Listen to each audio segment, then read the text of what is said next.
If you were asked to name your top 3 values, could you do it? For the majority of my life, I couldn't.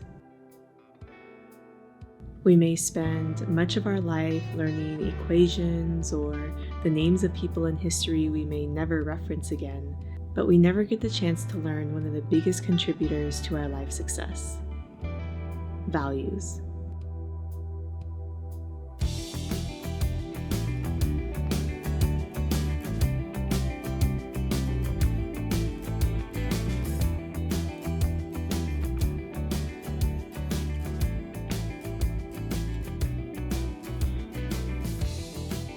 In some ways, values are like the roots of a plant or tree.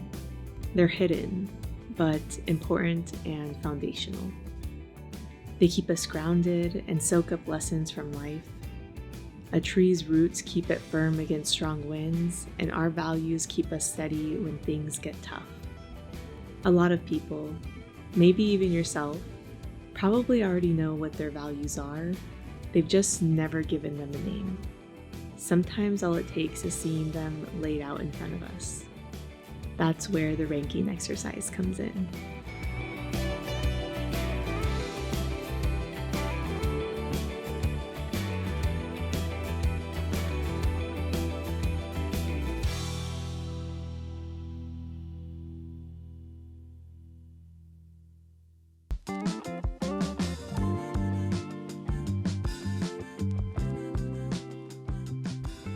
Take out a list of values or a deck of cards. The ones I'm using are linked in the description below. Now, review the cards and choose your top 10 values. Imagine you could only have these 10 in your life. Which ones would you choose? Set a timer for 10 minutes. The timer just adds a little bit of pressure, so we're less likely to overthink our choices.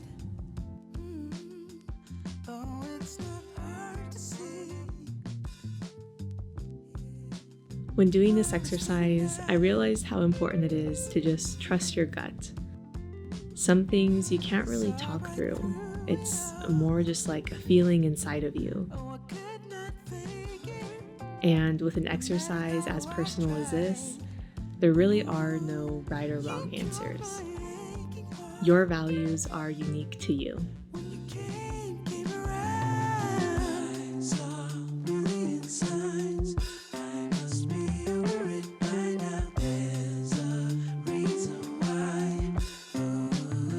Might be over my troubles. Now, reduce these top 10 values to your top 5 and set another timer for 5 minutes.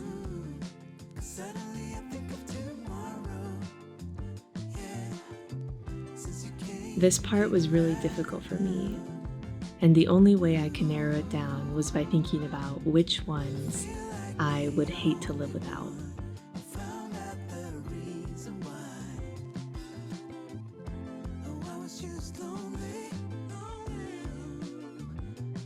And then lastly, we reduce our top 5 to our top 3. Set a timer for 3 minutes. When you hear me calling, it's you I need. And there we have them, our top 3 values. Mine are growth, love, and family.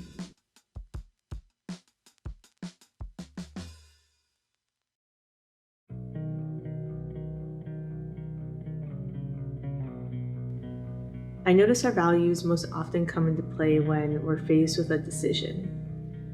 A decision can be a decision to do something, or just as equally important, the decision to not do something. Let's say one of my top values is health, and I'm debating whether or not to work out.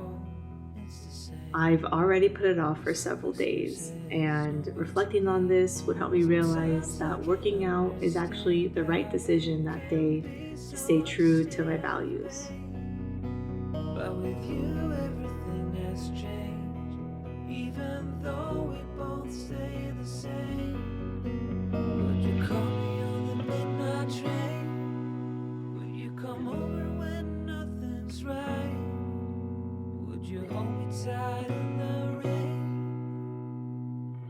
I've realized one of the most important things to note about using our values as decision-making tools is to make note of patterns.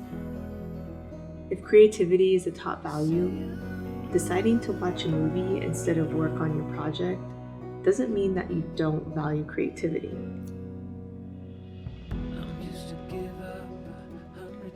However, if we repeatedly put aside our creative project to do things like watch movies or things that aren't related to our creative project, then that might kind of be a sign of a lifestyle habit that doesn't align with our values.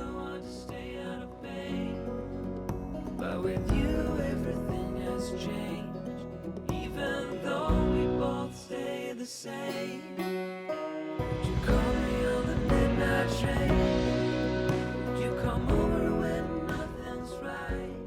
Making decisions based on our values really does allow for this expanded freedom and intentionality in what it is that we're doing with our lives. Because every decision to do something is also a decision to not do something else. And though this might seem a little bit pessimistic or like restrictive to say, I think it's actually a really beautiful thing, because having the freedom to choose, to say, I want to do this, is an incredible privilege and opportunity. It's an opportunity, but it also makes you indestructible to the things that people might say or think about who you are or how you should live your life. Nobody can come up to you and try to make you feel bad by saying, hey, your career isn't as amazing as this person, when in reality, maybe that person just values career and you value something else, like family time. That person is putting in extra time, extra hours into their career because that's what they value, and you're putting in extra hours somewhere else. If someone says, wow, look at that person, they're traveling everywhere and they are getting to see all these new places, maybe don't compare yourself, because that person might really value traveling and they spend all of their time focused on where they're gonna go next, saving up money for the next experience, versus maybe you really value learning or creativity, and so you spend your money on new books, on courses to learn new things. And you can kind of start to see how making these comparisons between people who probably have really different values doesn't really make sense. Everyone is playing a different game, and your game is based on your values. So own your values and win at your own game.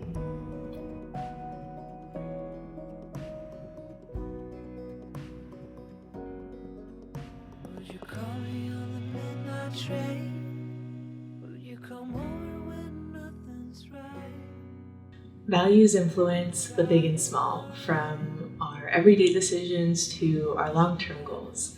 And I realize that over time, our values change as well. Right now, my values are growth, love, and family. And when I reflect on what my life is like these days, I really do think that those are my values. My family gives me like this huge sense of community and love in my life. I feel like I am who I am because of them, and I just couldn't imagine my life without them. So it was a very easy pick throughout the process. Like family, like with each round, I was like, yes, like family's moving on to the next one because they're just that important to me. And then with growth, this one was a little bit interesting to reflect on because there were so many values that kind of matched up with it. Like curiosity and like learning, I kind of felt like those were all in the same bucket. And even creativity, that one was a hard one to give up. But I feel like what I really do value more than anything is growing as a person, and growing in a lot of different ways. I think that's actually one of my core reasons for starting this YouTube channel is I want to grow. I want to grow in my storytelling skills. I want to grow as a person, being more vulnerable and sharing things about my life, documenting my life. I want to grow in my editing skills and in my videography skills. there's just a lot of things that I feel like comes with making a YouTube channel that intrigues me and really sparks that growth side of myself. And my third core value is love. And this one's kind of interesting because initially I was like automatic yes, like yes, love. And then when I got towards the final round, I thought to myself, what is love exactly? Like, everyone has a different perception of what love is. And when I was looking at that card, love, to me, it really did represent like this feeling of great passion, interest, liking, intense emotions for other people and things around me. The love that I have with my partner, the love that I have for animals, the love that I have for different passions in my life. I just love the feeling of love. I think there's a lot of other things that you could kind of put into love, like showing love for others. How do you show love for others? I mean, that looks different. That looks different in a lot of ways, but showing people that you love them, I think, is really important. Coming into a space, whether it's people you're meeting for the first time or people that you care about, or even just for yourself, you being alone, having that spirit and energy of love, I think is really valuable. So yes, the love, I love it. I want it. I need it. I think that love is the most beautiful thing in the world. And so it definitely made sense that it made one of my top values. But with you, everything has changed.